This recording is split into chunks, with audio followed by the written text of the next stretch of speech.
آج وہ عنایا یاور سے عنایا حاذق ہو گئی تھی۔ سوچتے سوچتے آخر رات کے کسی پہر اس کو نیند آ گئی۔ تم بھی بالکل اپنی ماں جیسی ہو، مجھے تو پہلے ہی شک تھا۔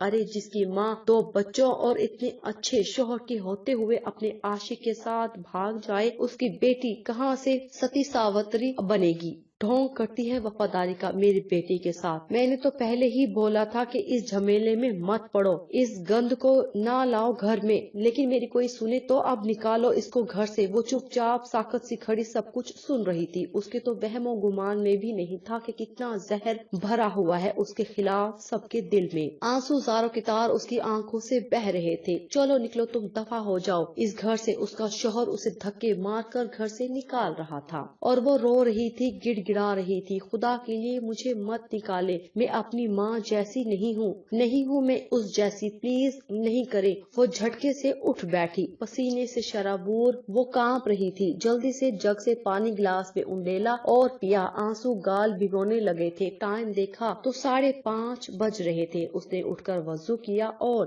جائے نماز پر کھڑی ہو گئی۔ نماز پڑھ کر دعا کے لیے ہاتھ اٹھائے تو کچھ بھی منہ سے نہ نکل سکا اور پھوٹ پھوٹ کر رو دی۔ کافی ٹائم رونے کے بعد وہ خود کو ہلکا پھلکا محسوس کر رہی تھی۔ وہ اٹھی اور قرآن پاک کی تلاوت کی۔ اس نے اب سب کچھ رب پر چھوڑ دیا تھا۔ جو ہوگا وہ اللہ کی طرف سے ہوگا۔ شام کو اپنی دادو اور پاپا سے مل کر اور دعائیں لے کر وہ رامین کے ساتھ پارلر کے لیے نکلی تھی۔ وہ کافی حد تک خود کو ریلیکس رکھنے کی کوشش کر رہی تھی۔ جب بیوٹیشن نے اسے تیار کر دیا تو رامین نے اس کے ساتھ سیلفیز بنائی۔ وہ بار بار اس کی تعریف کر رہی تھی۔ لال اناری رنگ کے شرارے میں بالوں کا سٹائلش جوڑا بنایا ہوا تھا۔ بھاری جیولری اور بھاری میک اپ کے ساتھ وہ خوبصورت ترین لگ رہی تھی۔ مہندی اور چوڑیوں سے بھرے ہاتھ آج وہ اپنے شوہر کے لیے سجی تھی، جس کو صرف ایک بار تصویر میں دیکھا تھا۔ وہ کافی ہینڈسم تھا، بس اس کو تھوڑا بہت اپنی تقدیر سے ڈر لگتا تھا، لیکن اس نے یہ سوچ کر خود کو مطمئن کر لیا کہ حاذق کو اللہ نے اس کے لیے چنا ہے، وہ اس کے حق میں بہتر ہوگا۔ تھوڑی دیر کے بعد یاور اس کو لینے آیا۔ رامین نے اس پر شال اڑائی اور اس کو باہر لے کر چل دی۔ حاذق نے گولڈن کلر کی شیروانی پہنی ہوئی تھی، جس پر ریڈ کلر میں کام ہوا بہت اچھا لگ رہا تھا۔ خیر سے ساری رسومات پوری ہوئی اور وہ رخصت ہو کر اسلام آباد اپنے نئے سفر پر نئے لوگوں کے ساتھ روانہ ہوئی۔ دادو اور یاور نے بہت ساری دعاؤں کی چھاؤں میں اسے رخصت کیا تھا۔ حاذق اور اس کے گھر والوں نے عنایا کے سارے خدشے واقعی میں ختم کر دیے تھے۔ انہوں نے بہت عزت اور پیار سے رکھا تھا اس کو۔ حاذق اس کو بہت محبت دیتا، بہت کیئر کرتا اس کی۔ کبھی بھی اس نے یا اس کے گھر والوں نے اسے ماضی کے تانے نہیں دیے، اور عنایا خود کو خوش قسمت سمجھتی تھی کہ اسے ایک انتہائی اچھا شوہر اور انتہائی خیال رکھنے والا سسرال ملا تھا۔ اس کی احساس کمتری کہیں دور جا ہوئی تھی، وہ اب خود اعتماد ہونے لگی تھی۔ حاذق اور عنایا کو اللہ نے 1 سال بعد پیاری بیٹی حورین سے نوازا، جسے دیکھ کر ہمیشہ وہ اپنے آپ سے وعدہ کرتی کہ وہ اس کو خود اعتماد اور بردبار بنائے گی۔ ان سب کو سہرش کا کچھ پتہ نہیں چلا اور نہ ہی اب ان لوگوں کو وہ یاد تھی۔ اس کو فیاض نے 1 سال اپنے ساتھ رکھنے کے بعد چھوڑ دیا تھا، اپنی اصلیت دکھا دی تھی، اور اب اس کو اپنی کی گئی غلطی بلکہ گناہ کا احساس ہوا تھا، لیکن بہت دیر ہو چکی تھی۔ اب وہ در در کی ٹھوکریں کھا رہی تھی۔ پھر ایک دن روڈ پر چلتے کسی گاڑی سے ایکسیڈنٹ ہو گیا اس کا، اور وہ وہیں دم توڑ گئی۔ یہ تھا اس کا اپنے شوہر اور بچوں سے دغا کرنے اور ان کو رلانے کا انجام۔ یہی تو ہوتا ہے ایسے لوگوں کے ساتھ۔ فیاض کی اس میں کوئی غلطی نہیں تھی۔ عورت کو اتنا مضبوط تو ہونا چاہیے کہ باہر سے کوئی آ کر اسے بہکائے تو وہ اپنے قدم مضبوط رکھے اور کسی کی باتوں میں آ کر اپنے گھر کو برباد نہ کرے۔